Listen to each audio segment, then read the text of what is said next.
एक तू सच्चा तेरा नाम सच्चा अनंत पृष्ठ 725।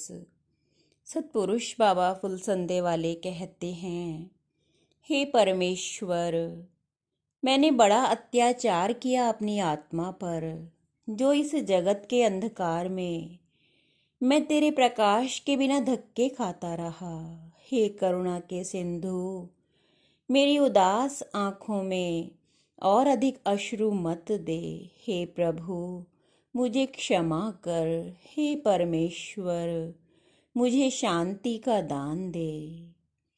सतपुरुष कहते हैं, हे आत्मा के पुत्रों, जो एक परम आत्मा को जानता है वह सब जगत को जानता है। जो सबको जानता है वह एक को जानता है। अशुभ से निवृत्त होकर शुभ में ज्ञानी अपनी प्रवृत्ति को लगावे। अगर कोई ज्ञान के सुनने में ही निमग्न रहे और तप संयम रूप योग को धारण करने में असमर्थ रहे तो मोक्ष प्राप्त नहीं कर सकता।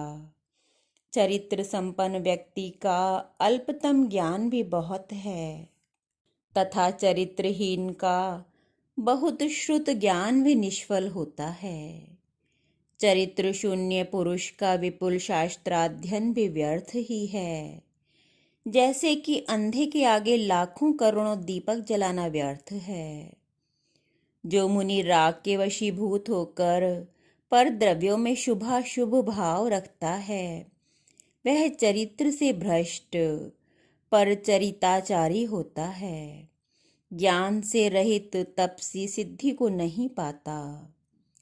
विचारों के दोष युक्त होने पर मनुष्य के कार्य भी दोष युक्त होते हैं। मद मान माया मोह लोभ से रहित भाव ही भाव शुद्धि है। पाप वृत्ति को त्याग कर चरित्र आरूढ़ व्यक्ति भी यदि मौत से मुक्त नहीं होता तो वह शुद्ध आत्मा को प्राप्त नहीं करता। आहार आसन निद्रा पर विजय प्राप्त करके गुरु के स्थल में ज्ञान प्राप्त कर आत्मा का ध्यान करने वाला योगी परम पद को पाता है। गुरु तथा वृद्ध जनों की सेवा, अज्ञानी लोगों के संपर्क से दूर रहना, स्वाध्याय करना, एकांतवास, मंत्र का जाप और जगत को यथार्थ में मिथ्या जानना, ये दुखों से मुक्ति के उपाय हैं। जो मनुष्य अल्प आहार करता है उसे वैद्य से चिकित्सा कराने की आवश्यकता नहीं पड़ती। रसों का अत्यधिक सेवन नहीं करना चाहिए।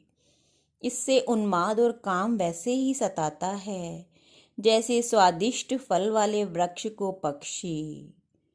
जब तक बुढ़ापा नहीं आता, जब तक रोग सोग नहीं आते, इंद्रियां शक्तिहीन नहीं हो जाती, तब तक यथाशक्ति धर्माचरण कर लेना चाहिए। असमर्थ होने पर कुछ न हो सकेगा।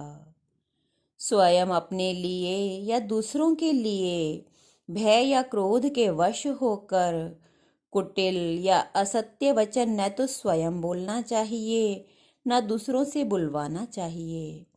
एक तू सच्चा तेरा नाम सच्चा।